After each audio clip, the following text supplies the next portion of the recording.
ኮተት ትምህርት ማለት ነው። እንትና ልጅ ትሰጣለች እንትና ልጅ ትሰጣል ይላል። ታላቁ እግዚአብሔር የተፈራው ንጉስ ነው ልጅ የሚሰጠው። ገና ነው እግዚአብሔር ልጅ የሚሰጠው። እሰጣለሁ ብዙ ጠብቀናል። አንተ በጨዋነት ስለጠበቅ እሰጣለሁ። ገና ነው እግዚአብሔር ነው ልጅ የሚሰጠው። የለም በአባቶቻችን ታሪክ ውስጥ ፈልጉ፣ አዲስ ኪዳን ብሉይ ኪዳን ማንም ፍጡር ለማንም ልጅ ሰጥቶ አያውቅም።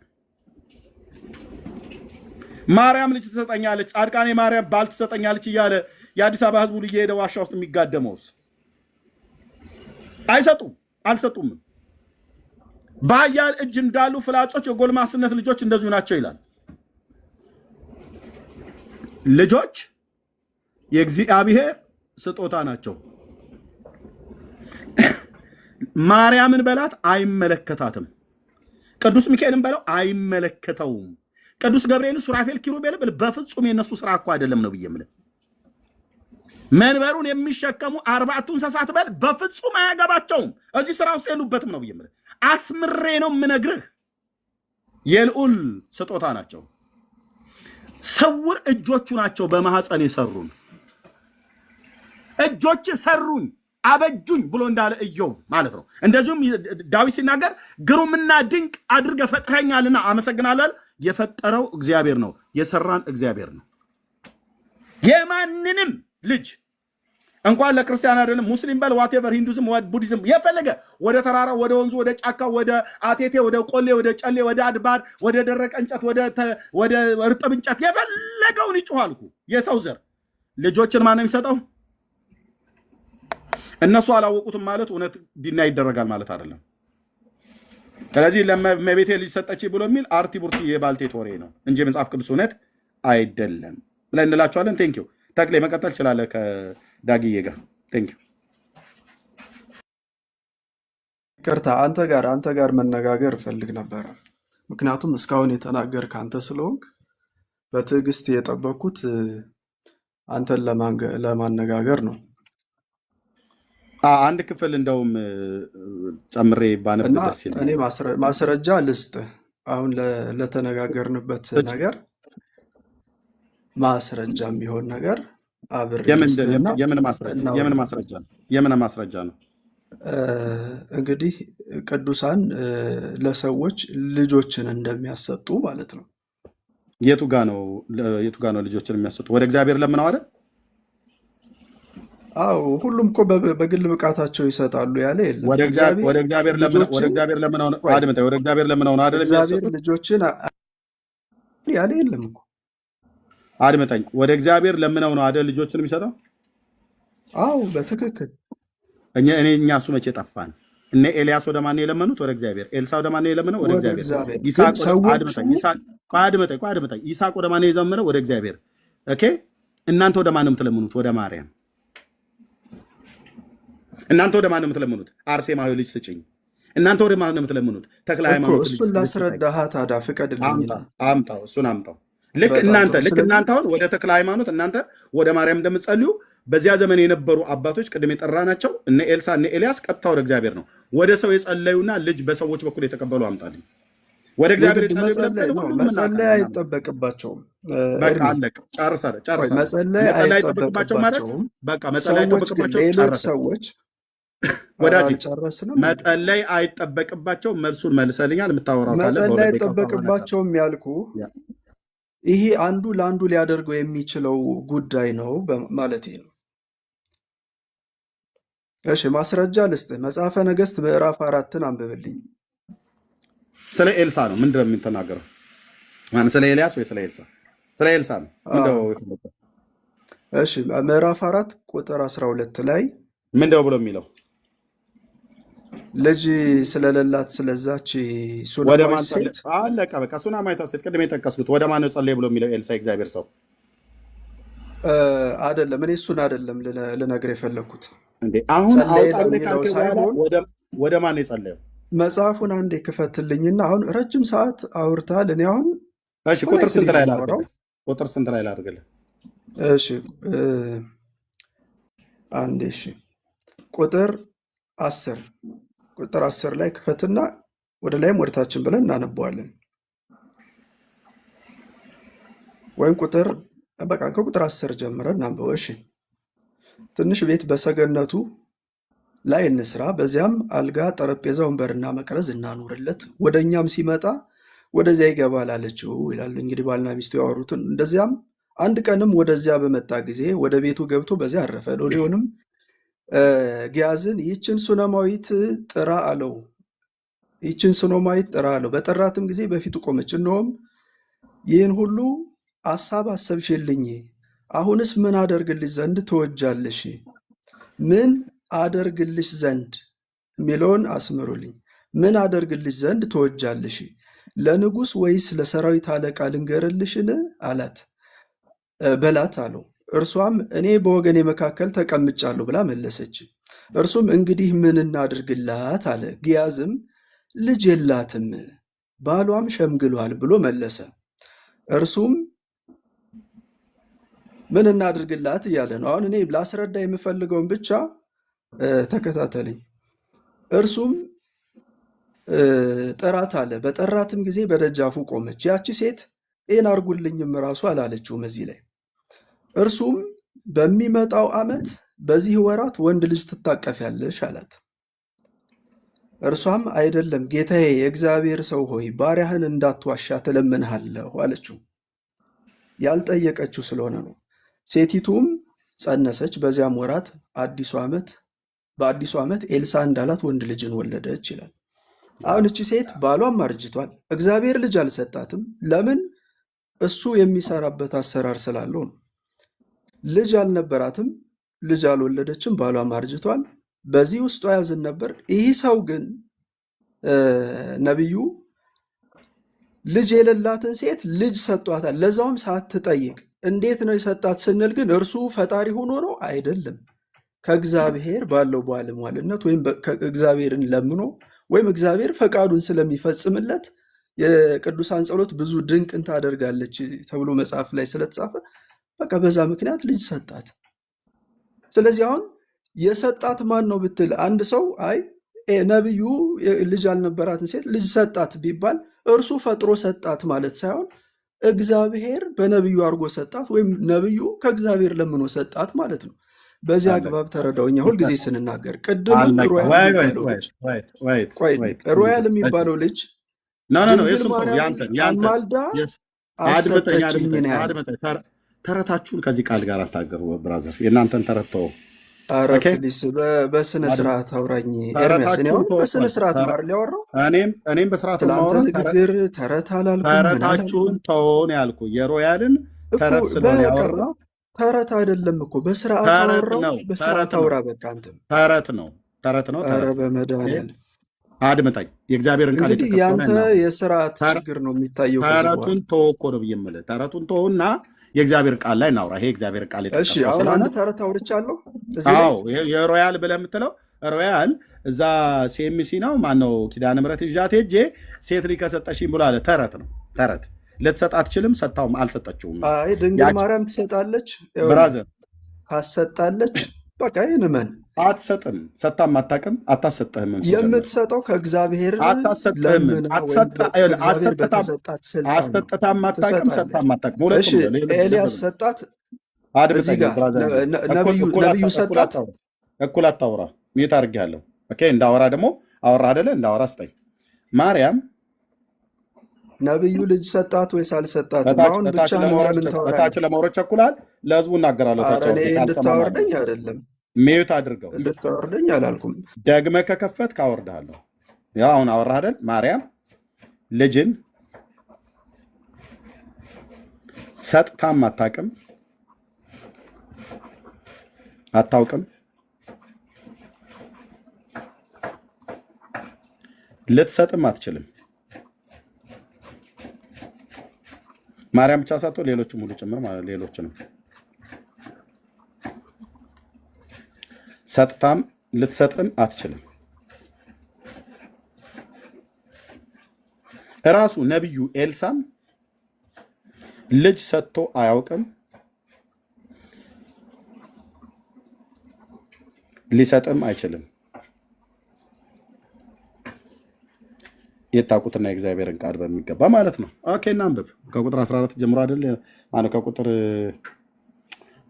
10 ጀምሮ አይደል ያነበብከው? እሺ ክፍሉን አንተ ካወቅከው እኔ አለፍ አለፍ ብዬ እናገራለሁ። ጊያዝም ሎሌውም ጊያዝም ይህችን ሱናማዊት ጥራት አለው። ከዛስ በጠራትም ጊዜ በፊቱ ቆመች። እርሱም እነሆ ይህንን ሁሉ አስበሽልኛልና አሁንስ ምን ላድርግልሽ ይላት፣ ለንጉሱ ወይ ስለ ሰራዊት አለቃ ልንገርልሽ በላት አለው። እርሱም እኔ በወገኔ መካከል ተቀምጫለሁ ብላ መለሰችለት። እርሱም እንግዲህ ምን እናድርግላት አለ። ጊያዝም ልጅ የላትም ባሏም ሸምግሏል ብሎ መለሰ። እርሱም ጥራት አለ። በጠራትም ጊዜ በደጃፍ ቆመች። እርሱም እግዚአብሔር ሰው ኤላሻ ዘ ፕሮፌት ኤላሻ እርሱም በሚመጣው ዓመት በዚህን ወራት ወንድ ልጅ ትታቀፊያለሽ አለ። ትንቢት ነው ትንቢት አይደለም? ወንድማችን ክፈትና ተናገር። ማይክን ክፈትና ነገር ትንቢት ነው ትንቢት አይደለም? ይሄ ቃል ትንቢት አይደለም፣ ትንቢት አይደለም። በሚመጣው ወራት በሚመጣው ዓመት ልብ በሉ ልብ በሉ። ለኦርቶዶክስ ትንቢት አይደለም።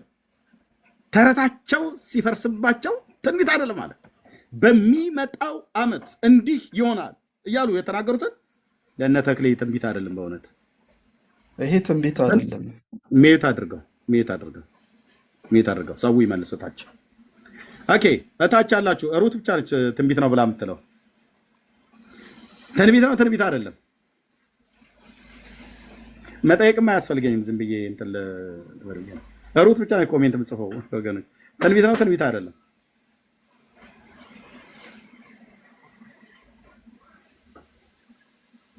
የኦርቶዶክስ ተረት ፈረሰ እያላችሁ ጻፉ። አይታደጉትም። ትንቢት ነው። ምክንያቱስ ነቢያት ወደሚመጣው ፊውቸሪቲው ላይ የሰራዊት ጌታ እግዚአብሔር እንዲህ ይላል። ለምሳሌ እዚሁ ጋር አንድ ጥያቄ ልጠይቀው። ነገ በሰማሪያ ጥጋብ ይሆናል ብሏል ኤልሳ። ትንቢት ነው ትንቢት አይደለም? ወንድሜ መጽሐፉ ላይ ከደፈርክ ማለት ነው። ነገ በሰማሪያ ምንም አይገናኝም። እሺ ይሄን ትንቢት አይደለም። ነገ በሰማሪያ ጥጋብ ይሆናል። አድምጠኝ፣ መልስልኝ። ነገ በሰማሪያ ጥጋብ ይሆናል። አድምጠኝ። እሱ ትንቢት ነው። ይኸውልህ ኦኬ፣ ትንቢት ነው። ነገ ብሎ ስላለ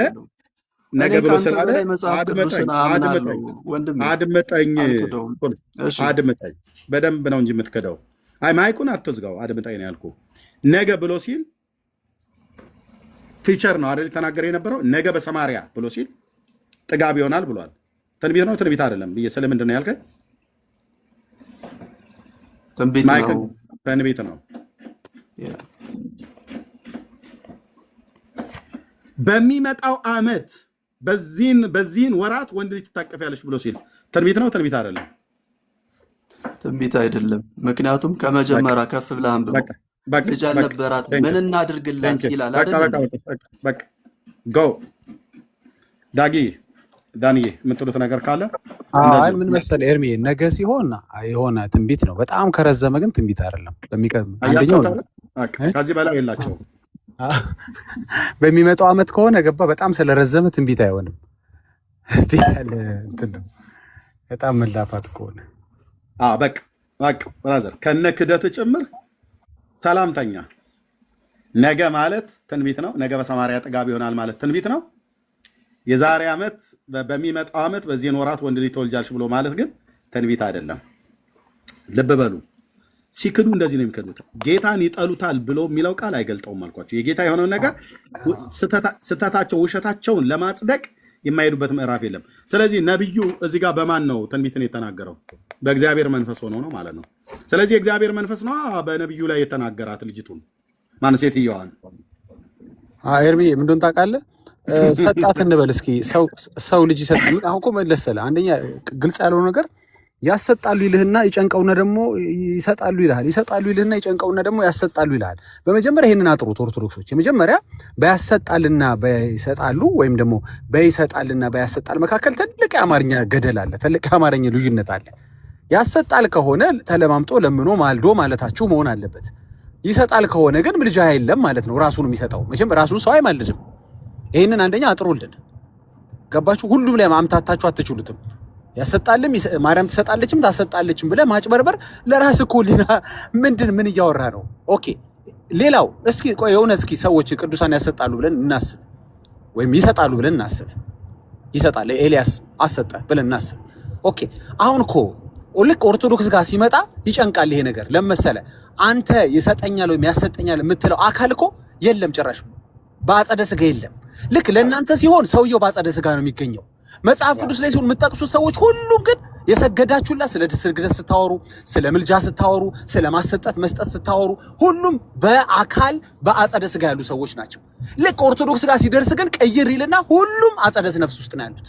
ሁሉም የሚለማመጧቸው፣ የሚሰግዱላቸው፣ ስዕል የሚሰሩላቸው አንዳቸውም በአካል የሉም። እንደው ልክ ናችሁ እንኳን ብለን ብናስብ እኮ የለም እኮ ቀይራችሁ ሁሉ ነገር ምንፍቅናነቱ ሌቭሉ በጣም ከፍ ከማለቱ የተነሳ አትሊስት ቄሱ ያሰጠኛል ብትል አትሊስት ለትንሽ ላላ ያለ ምንፍቅና ይባልና ይያዝልህ ነበር። አየህ አሁን እኮ ችግሩ መሰለህ አንተ የምትጠራው ቅዱስ፣ አንተ የምትጠራት ማርያም፣ አንተ የምትጠራው መልአክ በጠቅላላ የሉም አንተ ጋር ብራዘር። ተልኮ ከመጣ ኦፍ ኮርስ መልአክ ሊመጣ ይችላል። እሱም ደግሞ ተልኮ ይመጣል እንጂ አንተ ልካው የሚመላለስ መልአክ አይደለም። ያንተ አሽከር አይደለማ፣ ያንተ መልእክተኛ አይደለም። ግን የምትሰግድለት ቅዱስም ቢሆን ከሌ ሰግዶ የለም የምትለኝ ራሱ ልክ እንኳን ቢሆን አንተ ባልከው ወይም አንቺ በምታስቢው ትምህርት ተሰርቶበት ስግደት ቢጀመር እንኳን ከሌ ሁሉ ለተገለጠለት ነው የሰገደው። ሁሉ ለተገለጠለት ፊት ለፊት ላገኘው መልአክ ፊት ለፊት ላገኘው ሰው ነው የሰገደው። ምን ነው ባንተ ተራ በኦርቶዶክስ ተራ ሲሆን ግን ሁሉም ነገር አጸደ ነፍስ ውስጥ ነው የሚገኙት። ልጅ አሰጣል የምትለው እሰግድለታለሁ የምትለው ስዕል እሰራለታለሁ የምትለው አንዱም ምድር ላይ ያሉ ሰዎች አይደሉም። ኤርሚ ወስኮ ነው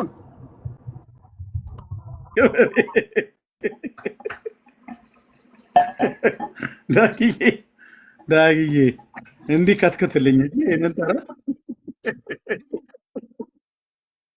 በጣም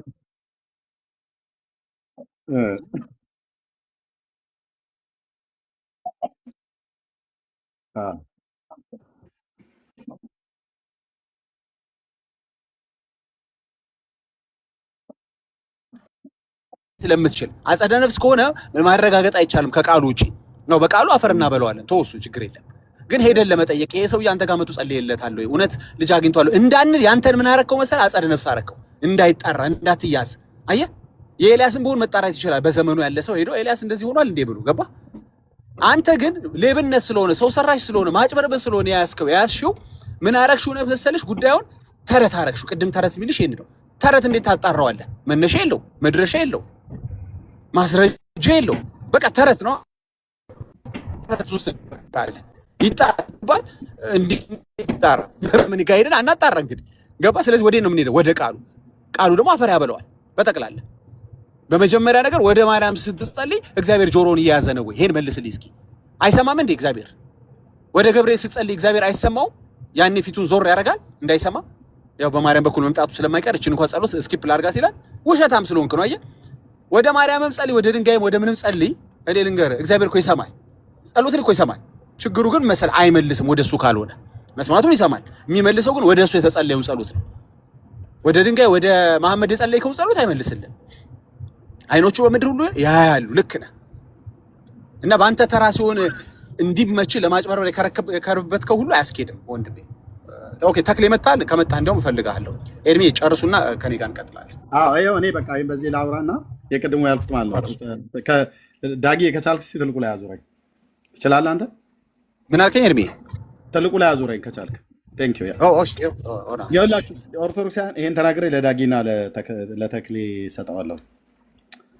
የፈለጋችሁትን ተላላጡ፣ የፈለጋችሁትን ተገባበጡ፣ መረጃ ለማምጣት ቆላ ደጋ ውረዱ፣ ምስራቁም ሰሜኑም ደቡቡም ላይ በአራቱም የምድር ማዕዘናት ማትሩ። በእግዚአብሔር መጽሐፍት ውስጥ ኦኬ ቅዱሳን አባቶችና እናቶች ወደ እግዚአብሔር ጸልየው እግዚአብሔር ሊሰጧቸዋል። ምንም ጥርጥር የለውም። እነ ኤላሻ ነብዩ፣ ኤልያስ፣ ሌሎች ሙሉ በሙሉ ማለት ነው ሰጥተዋል። የፈለጋችሁትን ጻድቅ ጥሩ። ከዚህ ጻድቅ የበለጠ ማንም ሰው የለም። ሲጠራ እንኳን የአብርሃም የይስሐቅ የያዕቆብ አምላክ ነው ተብሎ የሚጠራው አምላካችን እግዚአብሔር ማለት ነው። እና ይህ ጻድቅ አባት ሚስቱ ልጅ ጠየቀችው እኮ የልጅ ጥያቄ መጣ። ይስሐቅ ያዕቆብና ኤሳውን ለመውለድ ቀጥታ እግዚአብሔርን የጠየቀው ወደ እግዚአብሔር ነው የጸለየው። አብርሃም ይስሐቅን ለመውለድ ቀጥታ ወደ እግዚአብሔር ነው የለመነው። እግዚአብሔር መጥቶ የዛሬ ዓመት ወንድ ልጅ ትወልዳለህ፣ ወደ አንተ እመጣለሁ ልጅ የሚሆንልሃል አለው። ልብ በሉ እግዚአብሔር ነው ማህፀኗን የዘጋው። የማንን? የሳራን። እግዚአብሔር ማህፀኔን ዘግቶታልና አለች። የሐናንም እግዚአብሔር ነው የዘጋው። እግዚአብሔር የዘጋውን ማህፀን እግዚአብሔር ነው የሚከፍተው። እግዚአብሔር ነው ልጅን የሚሰጠው። ስለዚህ እግዚአብሔር ነው የሰጠው ለአብርሃም ልጅን። ከኬጡራም 6 ቢወልድ ከአጋርም ቢወልድ ከሳራም ከእናታችን ይስሐቅም ቢወልድ እግዚአብሔር ነው የሰጠው ባጭው። ማን የማንም ጻድቅ እጅ የለበትም። ወደ ኖህ ጸልዮ አብርሃም ኖህ ልጅ አልሰጠውም። ወደ ሄኖክ ጸልዮ ወደ ማቱሳላ ጸልዮ ወደ አርፋክስድ ወደ ቃይናን ወደ ኤቦር ጸልዮ እነዛ አባቶች ልጅ አልሰጡትም። ጻድቃን አባቶች ናቸው። ለበበል ወደነ ራጉ ወደነ ሴሮህ ወደነ ናኮር ጸልዮ ልጅ ለአብርሃም ያሰጠው የሰጠውም አባት የለም። ቀጥታ ወደ እግዚአብሔር ነው የጸለየው። እግዚአብሔርም እንደተናገረው ሳራን አሰባት ይላል። ሃሌሉያ። ልጅ ሰጪው ማን ነው ማለት ነው? እግዚአብሔር ነው ማለት ነው። በአብርሃም ቤት 6 ልጆች ከኬጡራ 1 ልጅ ከአጋር 1 ልጅ ከሳራ ቢሰጥ 8 ልጆች ለአብርሃም ልጅ የሰጠው እግዚአብሔር ነው። አለቅ። ይስሐቅ ኤሳውና ያዕቆብን ቢወልድ ለርብቃ ልጅን የሰጠ እግዚአብሔር ነው። ወደ ማንም ፍጡር አለመንም። ለሚስቱ ለሳራ ለርብቃም ወደ እግዚአብሔር ጸለየ ይላል። ይስሐቅ አለቅ ሰጣቸው። ያዕቆብ ሊያ ብዙ ወለደች፣ ራሄል ደግሞ አልወለደችም ነበር። ራሄልም ለያዕቆብ ልጆችን እንዳልወለደች ባየች ጊዜ ራሄል መካን ስለነበረች ነው። ባይዘው በኋላ ላይ ነው አስቧት፣ ጆሴፍ ተወለደ፣ በኋላም ቤንያሚን ተወለደ ማለት ቢንያም። ራሄልም ለያዕቆብ ልጆችን እንዳልወለደችለት ባየች ጊዜ በእህቷ ቀናችባት። በማ በሊያ ማለት ነው ቀናችባት። ያዕቆብንም ልጅ ስጠኝ ጻድቃን ልጅ ይሰጣሉ ተብሏልና በኦርቶዶክስ ብላ ትበል እንዴ? አትልም። ኦርቶዶክስ የሚባል ነገር አታውቅልህ።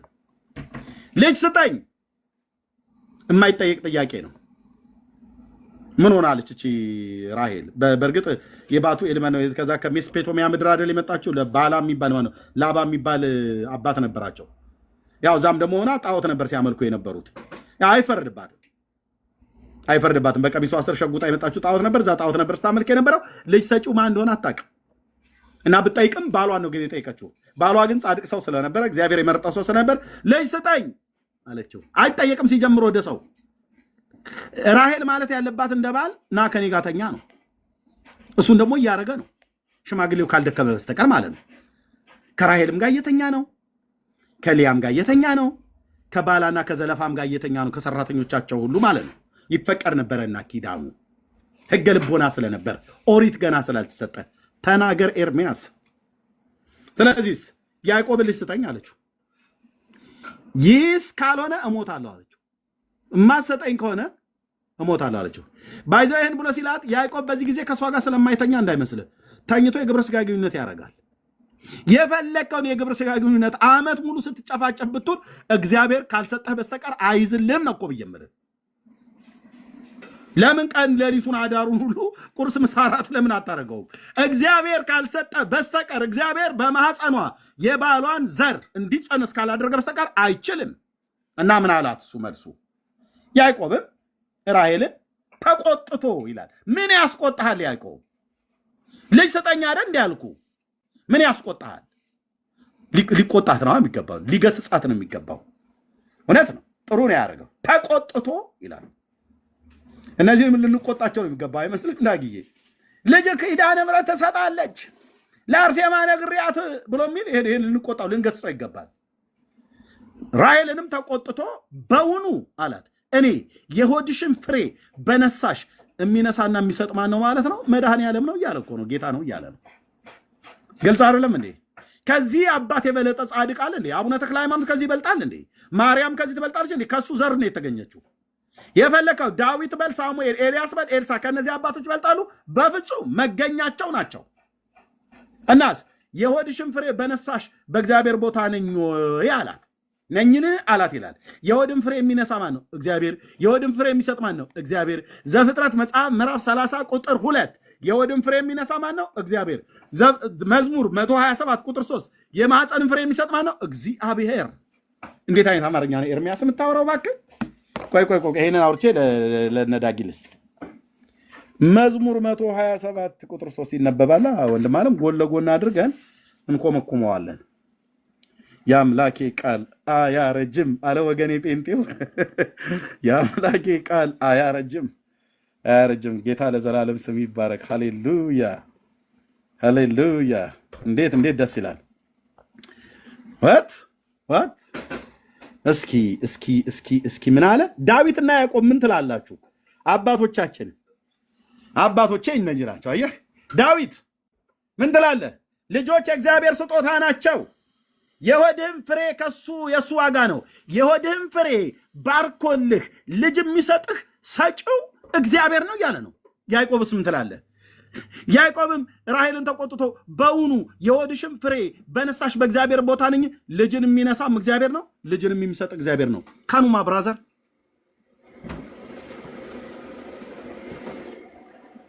እነዚህን አባቶች ዲና ያድርገህ አቡነ ተክለ ሃይማኖት፣ ጊዮርጊስ፣ አርሴማ፣ ማርያም ብለህ ብትል ዳርያስ ኮተታም ትውልድ ዳርያስ እነዚህ አባቶች ሲጠሩ የዳዊት አምላክ እኮ ነው የሚባለው። እንደ ልቤ ብሎ ያለው እንኳን ዳዊት ይሄንን አላለም። አንተ የዳዊት የማዕረግ ጸሎት ነው የማዕረግ መዝሙር አላለም። አይ አባቶቻችንን ለቀቅ አድርጉ። ጴንጤ በእነዚህ አይቀልድም ብራዘር። እነዚህ ናቸው የኛ አባቶች። አባ ጊዮርጊስ ዘጋስጫ፣ አባ ሕርያቆስ፣ ኤፍሬም ሶርያዊ፣ እንትና ቡልጋዊ ምናምን ነገር አንልም እኛ ጋር።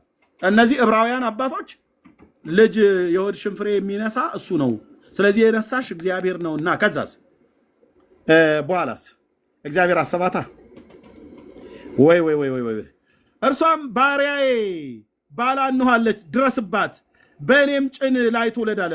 ባላ ማለት የሊያ ሰራተኛ ነች። ሰራተኛዬን እንካ ድረስባት አለችው።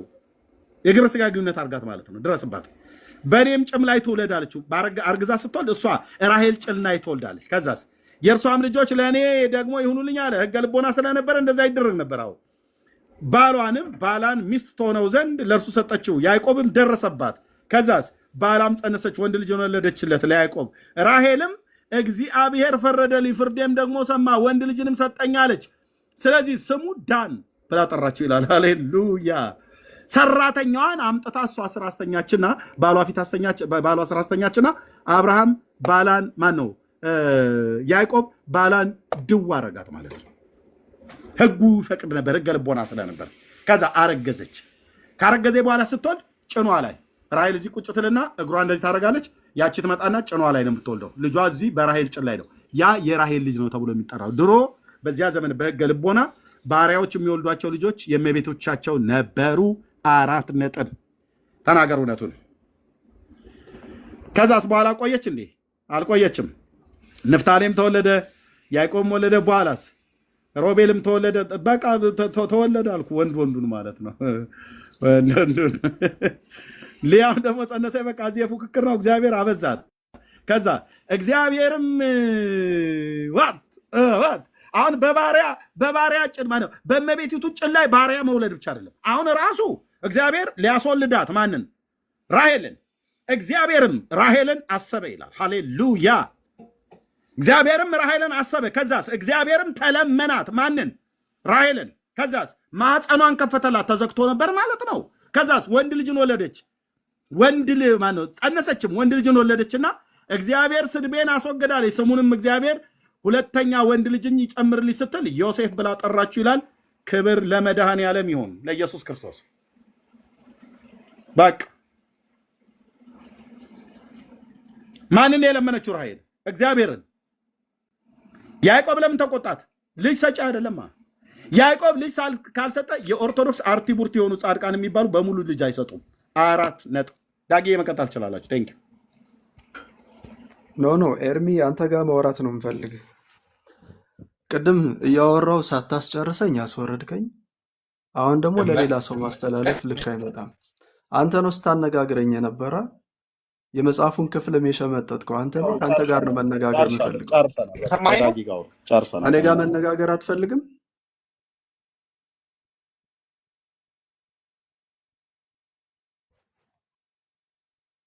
ሃሎ፣ ይሰማል ጋይስ? እሺ ወዳጄ ትሰማለህ? የማውራት አቅም አለ? እሰማለሁ። አቅም ኖሮኝማ ዳኒ እንነጋገር ዳግሻይ እያልኩት እሺ እኮ ቅድም ትሰማለህ። ማስወረደኝ፣ አሁን ደግሞ እንደገና ለሌላ ሰው ማስተላለፍ ፈለገ። ኢትስ ሶ ሳድ።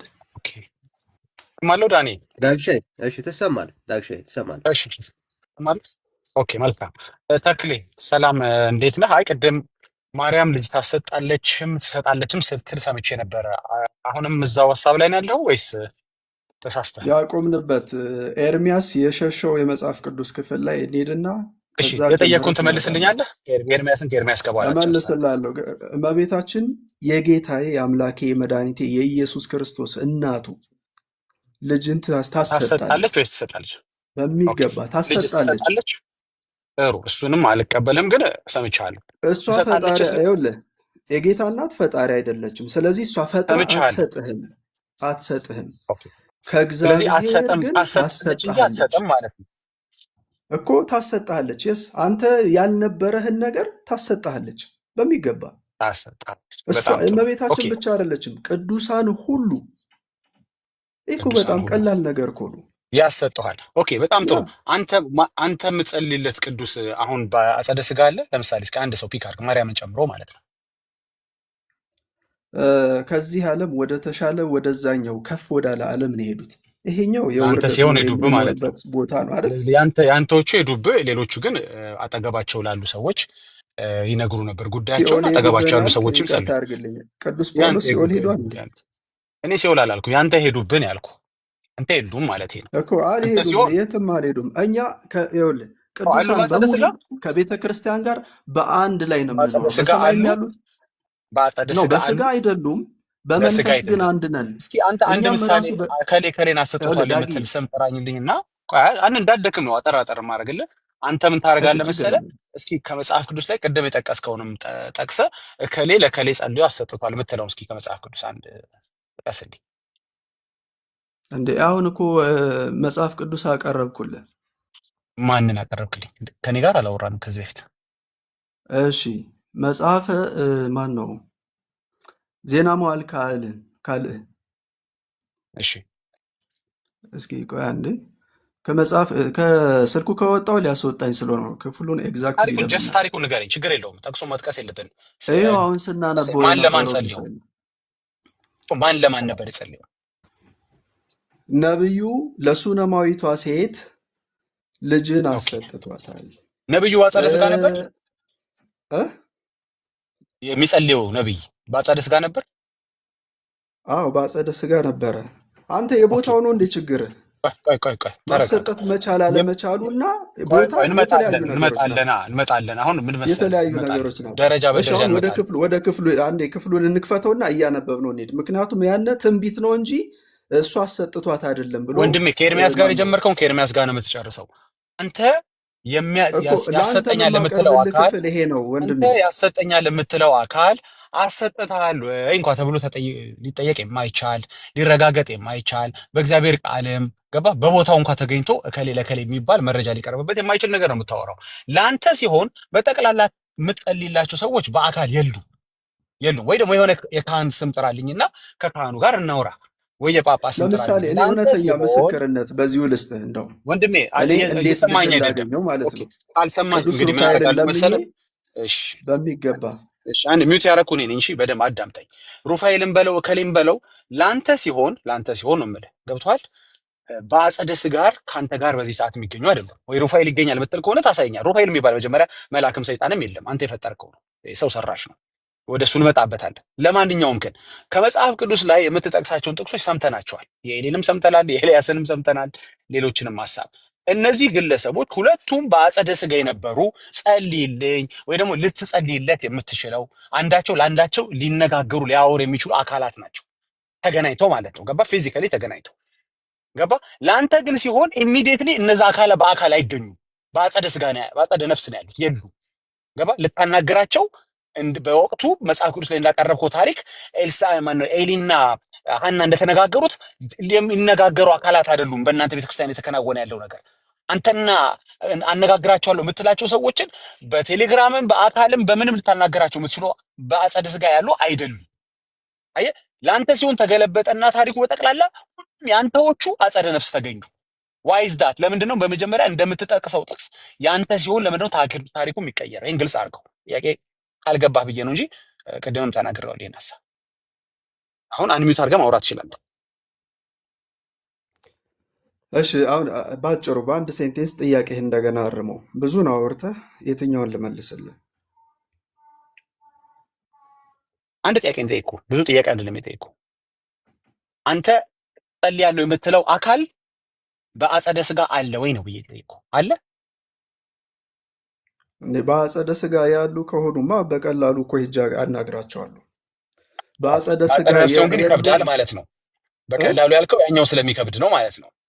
እምልህ መጸለይ ሳያስፈልግ በቀጥታ ማነጋገር ይቻላል። ሄደህ ማነጋገር፣ ደውለህ ስለዚህ ከመጽሐፍ ቅዱስ ላይ በጎበዝ ከመጽሐፍ ቅዱስ ላይ ያቀረብክልን በጠቅላላ ሄዶ ማነጋገር የሚቻሉ ሰዎች ናቸው። አየህ፣ መንገድ የሚቻሉ ሰዎች ናቸው። ሄዶ ማነጋገር የሚቻሉ ሄዶ ማነጋገር ከማይቻሉ ጋር የሰፋኸው ለምንድን ነው? ለአንተ ሲሆን ሄዶ ማነጋገር የማይቻል ለምን ሆኑብህ? ቆይ ችግር የለውም፣ ወደ እሱም እንመጣለን። በአካለ ስጋ ያሉ ሰዎች እንደሚያሰጡ ታምናለህ? ሁለቱንም አላምንም። በአጸደ ስጋ የሚሆን በአጸደ ነፍስ የሚሆን ሁለቱም አያሰጡም ብዬ ነው የጀመርኩት። አያሰጡም ብለህ ነው የምታምነው? መስጠትም አይችሉም። የኔ እምነት አይደለም። አሁን አንተን አማኙ ያሰጣሉ ብለህ ስለምታምን የሁለታችን ከአንተ ጋር እኔ ለብቼ ነው የማምነው። ከአንተ ጋር ተባብሬ ያለ ማምነው እኔ ራሴን ነው የማምነው። አይደለም የአንተ አመለካከት ያንተ ነው፣ እምነት የራስን አንተ መልስ። አንተ የራስን ትመልሳለህ። አንተ ምን ብለህ ታምናለህ መሰለህ? እናንተ ቸርች ዛሬ ልጅ አሰጠኝ የእግዚአብሔር ሰው የሚሉ ሰዎች አሉ። አይባልም፣ ትክክል አይደለም። ያለም ካለ ደግሞ ራሱ የእናንተ ሰው ነው። በቃ መናፍቅ ወንበዴ ነው። ቸርች ላይ ልጅ አሰጥቶኛል ላይ ስሙን እኮ ነገር ወንበዴ ናቸው። ሰው አሰጠኝ የሚል ሰው ካለ ሁለቱም ሰጠሁም የሚለውም አካል አሰጠኝ የሚለው ሁለቱም ወንበዴዎች ናቸው አልኩ። ሌቦች ናቸው፣ ወገኖቻችሁ ፓስተሮቻችሁ ነው እየተካዱ ያሉት። እሺ ችግር የለም። እኛ ሰጠው የሚል ፓስተር የለም ካለ ታመጣዋለህ። ግን እንደዚህ ገደልኩ ባየ እኛ ጋር ሲደርስ ይኸውልህ በአንድ ሴንቴንስ ያበቃለታል። ጋየ አልጣጣርም፣ አልጋጋጥም፣ ላሳምን ምን መሰለ ፓስተር ከሌ ካለበት እንትን የተነሳ በጣም ጸሎቱ ስለሚሰማ አላፈላስበው። እኔ ለወንጌል ታማኝ ስለሆንኩኝ ለቃሉ ታማኝ ስለሆንኩኝ ገባ ላስብ ብዬ እንትን ማስረጃ አላቀርብ እንዳንተ አላላጥም። ነውር ነው። ይህ መጽሐፍ ቅዱሳዊ ነው። ሰው ልጅ ማሰጠት አይችልም። ጭራሽ አንተ እኮ ይሰጣሉም ብለህ ነበር። እሱን ትቼልህ ነው የምፈልገው። ወንድም እየተደማመጥን እናውራ። አድክመኛ አጭር ለአንተ ድል ስጥ። ጥያቄ ስላልገባህ ነው። አሁን አንተ የምትጸልይለት አካል ብሎ ገብቶኛል። እንደሱማ ቢሆን ቀላል ነው አልከኝ። አዎ ቀላሉን ማድረግ ስለሚቻል ሄደት አንዱ ስለ አንዱ ይጸልይ ስለሚል ያዕቆብ ላይም ስለሚናገር አንዳችን ስለ አንዳችን እንድንጸልይ ቃሉም ስለሚያዝ ልክ ነህ።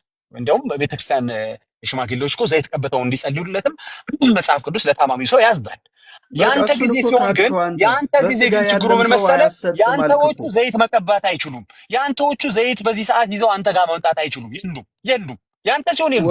የመጽሐፍ ቅዱሶች በጠቅላላ ኤግዚስት ያደርጋሉ። ቆይ ወዳጄ ተክልዬ ግድ የለም ገብቶሃል እኮ አንተ ሲሆን ቃሉ ካልተቀየረ አልክ። ጥያቄን በደንብ ስማኝ አንድ ጊዜ ለአንዴና ለመጨረሻ ጊዜ። የጠቀስካቸው ጥቅሶች በጠቅላላ እከሌ ከከሊት ጋር በአካል ያወሩትና ያወራልን ወደ ስግደትም ቀይረው ወደ ምልጃም ቀይረው ሁሉም ነገር በጠቅላላ መጽሐፍ ቅዱስ ላይ ካመጣህልኝ ለተገለጡላቸው መልአክ ወይ ደግሞ በአይናቸው ላዩቸው በአፋቸው ሊያናግሯቸው በጆሮቸው ሊሰማቸው ለሚችሉት አካል ነው። ለአንተ ዜን ግን ኢሚዲየትሊ በጠቅላላ የሉም ሰዎቹ በአካለ ስጋ የሉም። ዋይ? ይሄ ነው ጥያቄ። ኦኬ እሺ፣ በአካለ ስጋ የሌሉበት ምክንያት ከዚህ ከድካም ዓለም ወደዛኛው ወደሚከብሩበት ዓለም ስለሄዱ ነው። የክብር አክሊል ወደሚቀዳጁበት ወደዛኛው ወደ ተፈጠርንበት ዓለም ስለሄዱ ነው።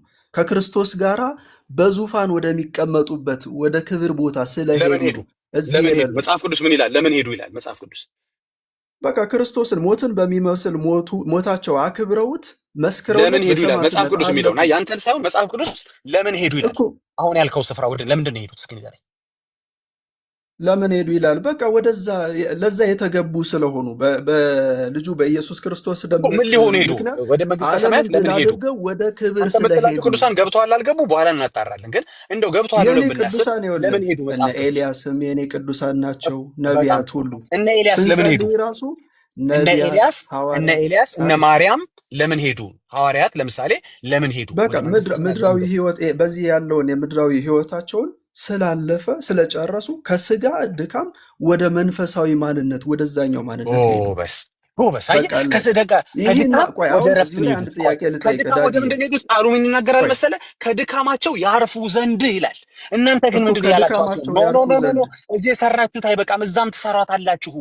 አያል አሁን ስራ እናንተ አይደለም እኮ ያሰራታቸው ነው። ወንድሜ። ጸሎት ጸልዮ ቆይ ቆይ ቆይ ማሰጠት ስራ ነው እንዴ? ቆይ ወዳጅ ድካም ነው? ወንድሜ ስማኝ አንድ ጊዜ።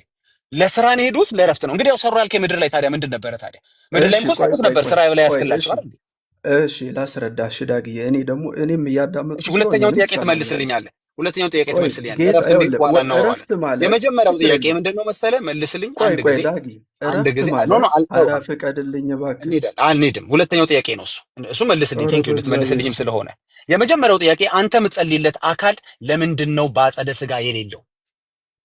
በቃ መጽሐፍ ቅዱስ ከዚህ ብጠቅስ ሁሉ ዓለም ድካም አርፈው ይህን ህይወት በቃ ጨርሰው ወደዛኛው ህይወት ሂደዋል።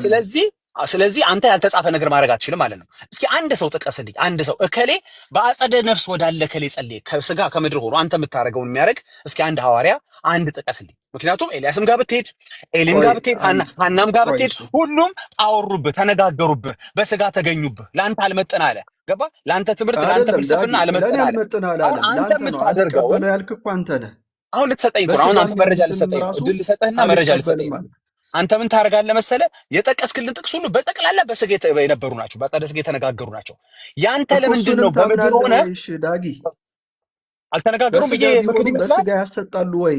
አሰጡም እኮ አልኩህ እኮ። ለምን ተደጋግመህ ጠይቀኛለህ? አሰጥተዋል። ያቀረብኩት ማስረጃ ግን አሰጥተዋል።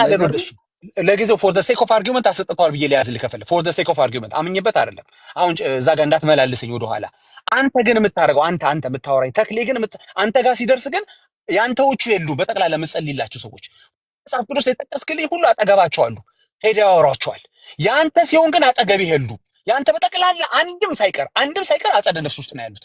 ዋይ ለምንድን ነው እንደ ቃሉ ያንተዎቹ ከጎኔ ያልተገኙት? ለምን እንደ ያዕቆብ ያንተዎቹ ሽማግሌዎች ካጠገብ አልተገኙም? ለአንተ የሚጸልይልህ ብልት ለምንድን ነው ካጠገብ የሌለው?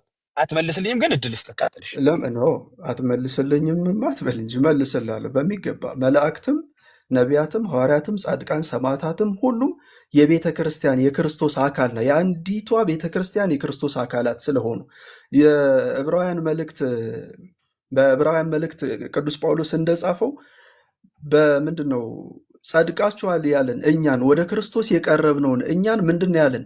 በሰማያት ወደ ተሰበሰቡት በደስታ ወደ ተሰበሰቡ ወደ እልፍ አላፋት መላእክት ወደ ጻድቃን መንፈሶች ደርሳችኋል ነው ያሉ። እልፍ አላፋት ወደ ሆኑ በክብር ወደ ተሰበሰቡ ወደ እነሱ ደርሳችኋል ነው ያለን። ከቅዱሳን ጋር አንድነት ነው ክርስቶስ የሰጠን። በእርሱ ሰውነት አንድ ነው ያደረገን። በሰማይ ያሉትን በምድር ያለነውንም አማኞቹን በአንድ በእርሱ ሰውነት አንድ አድርጎናል። ስለዚህ አልተለያየንም። በስጋ ተለያየን እንጂ በመንፈስ አንድ ነን። በክርስቶስ ቤተክርስቲያን ውስጥ መለያየት የለም። እስኪ ጥያቄ ንገረኝ። ጥያቄ ምንድን ነው? ጥያቄ ተለያያችሁ፣ ተነፋፈቃችሁ፣ ለምንድን ነው ያንተ የተለዩት አልከኝ? ጥያቄ ነው። ያንተዎቹ ለምንድን ነው ያልከኝ? ያንተዎቹ ቃሉ ላይ እንደሰፈረው ለምንድን ነው በአካል ሁሉም የነገርከን ጥቅሶች በጠቅላላ ወደፊትም የምትነግረን ጥቅሶች በጠቅላላ በአጸደ ስጋ እከሌ ከከሌ ጋር የተነጋገረውን የነገርከኝ። ያንተ ላይ ሲሆን ግን አንተ የምታናግራቸው የሉም በአጸደ ስጋ አንዳቸው ኢንክሉዲንግ ሰማዕታቶቹን ጨምሮ ቅዱሳን የምትላቸውን ጨምሮ ማርያምን ጨምሮ ለምንድን ነው ከአንተ ጋር በአጸደ ነፍስ ሆኖ ልታናገራቸው ማትችላቸው? ዋይዝ ዳት ለምንድን ነው ጥቅሱ ለአንተ ሲሆን የሚቀየረው? ታሪኮቹ ለምንድን ነው ለአንተ ሲሆን የሚቀየረው? ለአንተም ግልጽ አልሆነልህም ይመስለኛል። አልሆነልህም። ለዚህ ነው በደጋገምልህ። ሞቱ፣ ተለዩ፣ ወደ ከበረ ከዚህኛው ከድካም ዓለም ወደ ከበረ ዓለም ሄዱ አልኩህ እኮ። ስለዚህ ለአንተ ሲሆን ሞተውብሃል፣ ለሌሎቹ ግን አልሞቱባቸውም ማለት ነው። በስጋ ነው ያልኩት። በስጋ ሞተው ያንተ ለምን በስጋ ሞቱ ነው እኮ የማወራህ እኮ። ያንተዎቹ በስጋ ለምን ሞቱ? ለምን ታደርቀኛለህ እንዴ? በጣም ስማርት ለመሆን አትሞክሩ። ይሄን ያህል ዳም አይደለሁም እኮ። ያንተዎቹ በስጋ ለምን ሞቱ? አንተ መልሰው የራስህን ጥያቄ ልመልስ አይደለም የምጠይቀው እኔ። ጥያቄ እንዲመለስልኝ እንጂ ጥያቄ ልመልስ አይደለም የምጠይቀው እኔ። ያንተዎቹ በስጋ ለምን ሞቱ? የሌሎቹ ግን የምትጠራልኝ ጥቅሶች በጠቅላላ ግን በስጋ አልሞቱባቸውም። እኔ ዛሬ ለእኔ የሚጸልይልኝ ሽማግሌ በስጋ አልሞተም። እኔ ወይ የሚጸልይልኝ ወንድሜ በስጋ አልሞተም። ያንተ ግን ምን ነው ሞቱሳ? እንዴ ግራ እኮ የሚያጋባ ነው። አንተ ላይ ሲደርስ ጠቅሶ ተቀየረና ወይ በኤልያስ በኩል ወይ በሱነማይቷ በኩል ወይ በማነች በሐና በኩል ወይ በኤሊ በኩል የሆነ የሞተ ሰው አለ ለአንተ ሲሆን፣ ቃሉ ላይ ግን ሁለቱም ፓርቲዎች አሉ፣ ኤግዚስት ያደርጋሉ በስጋ። አንተ ላይ ምን ነው ሞቱ? ሁሉም ችግር የለውም። ይኸውልህ እኛ በአዲስ ኪዳን ያለ ነው። ድሮ በስጋ የሚሞቱ ሰዎች በነፍሳቸው ሞት ነበረባቸውና ያን ክብር ሊያሰጡ የማይችሉበት ሁኔታ ውስጥ ነበሩ። አሁን ግን ክርስቶስ ኢየሱስ ምስጋና ይግባውና ሙታን ከመባል አውጥቶ ሕያዋን ስላደረገን በስጋ ብንሞት በመንፈስ ሕያዋንን በመንፈስ ከክርስቶስ ጋር ስለምንነግስ በአሁኑ ሰዓት ሞቱ የሚባሉ የሉም። እና ለምን ታዲያ በስጋ ሞተዋል? የማይሰሩ በስጋ ሞቱ አልሞቱም እንዴ? ይቅርታ ግን ቆይ አንተ ቅዱሳን በስጋ አልሞቱም እንዴ? በስጋ ሞቱ በመንፈስ ግን ሕያዋን ናቸው ነው። በጣም ጥሩ። በስጋ ሞተዋል። እቺን ያዝልኝ እንግዲህ። ኤልያስ በስጋ ሞቶ ነበረ? ኤሊ በስጋ ሞቶ ነበረ? ሐና በስጋ ሞታ ነበረ? አሁንም አልሞተም። ኤልያስ አሁንም አልሞተም ማለት ነው። ተመልከቱ፣ ስሙት ብቻ። እኔ ጠየቁት በስጋ ነው፣ እሱ የሚጠይቀኝ አሁንም አልሞተም እያለ በመንፈስ ነው፣ በአጸደ ነፍስ ነው የሚነግረኝ። አሁንም እጠይቀዋለሁ፣ ለአስረኛ ጊዜ እጠይቀዋለሁ፣ ለአስረኛ ጊዜ እጠይቀዋለሁ። ኤልያስ አሁንም በስጋ ነው ያለው? አዎ ጌታ ኢየሱስ እንደዚህ ማለት ነው። አንተ እንደተሳሳትክ ስለገባው ነው። እንደዚህ እናድርግ። ቆይ ብራዘር፣ ቆይ አሁን አንተ የምጠራቸው በሙሉ ሄደህ ለዋቢነት የጠራቸው በሙሉ ቅድሞ ዳጊዬ እንዳለህ አድምጣኝ። ኤልያስ በስጋ አለ ብሎኛል። ኤርሚ ቀጠለልኝ በጌታ ቆይ ግድ የለም። እሺ ኖ በስጋ አድምጠኝ አልኩህ። በደንብ እያዳመጥኩ ነው። ስለ ነቢዩ ኤልያስ አይደለም አርእስታችን። ኤልያስ በስጋ የለም አለ።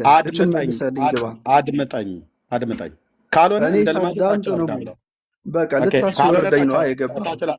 አትችልም። ከኔ ጋር ማውራት ራሱ አትችልም። አስወርዳለሁ። አንድ ቀኝና ግራን የማታውቅ ሰው መሆንን አሳይቻለሁ ቅድም። አንተ ትታየኝ ሄድክ እንጂ ስትሰድበኝ ሁሉ አድምጥ። ከዚህ በኋላ ከከፈትከው አወርዳለሁ። አድምጥ ነው ያልኩህ። ከዛ አታወራም አላልኩም። እናንተን ጸባይም እኮ ጭምር ነው የምናስተምራችሁ። አድምጠኝ ነው ያልኩህ እንጂ አታወራም አላልኩም።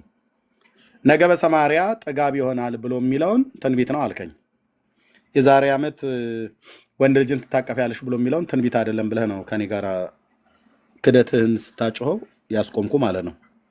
በሁለቱ መካከል ያለው በነገና በዛሬ ዓመት ላይ ያለው የትኛው ነው የሚበልጠው? የትኛው ነው ትንቢት? የትኛው ነው ትንቢት ያለው ነው ብዬ ስልህ የዛሬ ዓመት ብሎ የሚለው ትንቢት አይደለም፣ ነገ ግን ብሎ የሚለው ትንቢት ነው ብለኸኛል።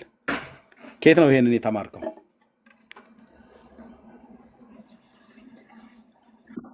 እሺ በቃ በጣም ደስ ይለኛል። አሁን ይህንን ከአንተ ጋር ስንነጋገር ቅድም የከፈትክልን የሚመች ከሆነ የቅድሙን ክፍል አውጣና አንብበው። አይመችም። የጠየቅኩ መልስልኝ። የምታወራው ከጴንጤ ጋር ነው ብራዘር። እየተያየን እኮ ነው። የጠየቅኩ መልስልኝ። ነገ በሰማርያ የማትመልስ ከሆነ በቃ ደክሞሃል፣ ወንድምነትም ይተኛል። እኔ እኮ ክፍሉን አውጣና እንየው መልሱን እያልኩ ነው።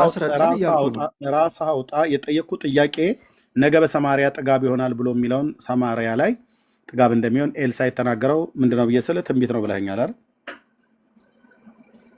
ትክክል፣ ትንቢት ነው። እሺ የዛሬ ዓመት እግዚአብሔር ልጅን ይሰጥሻል ብሎ የሚለው ትንቢት አይደለም ብለኸኛል። አዎ ትንቢት አይደለም። ማን ነው እንደዚህ ብሎ የተረጎመው? ትርጉም ራሱ አያስፈልገውም። ቀጥታ ሊትራሊ ወርዱ እዛው ላይ የተቀመጠ ነው። አስቀድሞ እሷን ከማስጠራቱ በፊት ምን ብሎ ነው ያወራው? ከግያዝ ጋር አድምጠኝ። ነብዩ ከግያዝ ጋር ምን ብሎ ነው ያወራው? ትንቢት ምንድን ነው የሚለው? ትንቢት የሆኑ ትንቢታዊ ቃላቶች ምንድን ነው ብሎ የሚሉት የብሉይ ኪዳን ነቢያትን የምታውቃቸው ይመስለኛል። ኖ ትንቢት አንተ ነህ ትንቢት ያልከው። እዚህ ጋር ትንቢት የለም። ራሱ የሚገርመው ትንቢት የለም። የዛሬ ዓመት ወደ አንቺ በአንድ ቀን ልጅ መውለድ ስለማይቻል እኮ ነው የዛሬ ዓመት ያለ 9 ወር የዛሬ ዓመት ልጅ ትወልጃለሽ ብሎ ማለት ባል የሌላትን ሴትዮ ምንድነው ያላት? ወሬን ያወራት ወይ ትንቢት ነው የተናገረባት? ስጦታ በለው። እንደውም በሚገባ ተረዳው። ስጦታ ነው። ወሬ ነው ያወራት ወይ ትንቢት? እሺ መልሱን ላስረዳ። እሺ ወሬ ነው ወይ ትንቢት ነው ያወራት? ትንቢት አይደለም፣ ወሬም ዝም ብሎ እንዲሁ ተራ ወሬም አይደለም። ምንድነው ታዲያ? እንዲሁ አዳም የኤልሳ ንግግር መጀመሪያ እሷ ብዙ ነገር አደረገችለት። ኤልሳ ምንድነው? የእሷን ተው። ኤልሳ ምንድነው? ነብይ ነው ነብይ አይደለም? መልሱን በትክክል እንረዳዳ። አድምጠኝ። ስለሷ ተው። ኤልሳ ነብይ ነው ነብይ አይደለም? ነብዩ ኤልሳ ነብይ ነው፣ ምንም ጥያቄ የለም። ነብይ ነው አይደል? የአምላክ መንፈስ በላዩ ላይ አለበት የለበትም? የአምላክ መንፈስ በላዩ ላይ አለበት። የልዑል እግዚአብሔር የሕያው እግዚአብሔር መንፈስ በላዩ ላይ አለበት።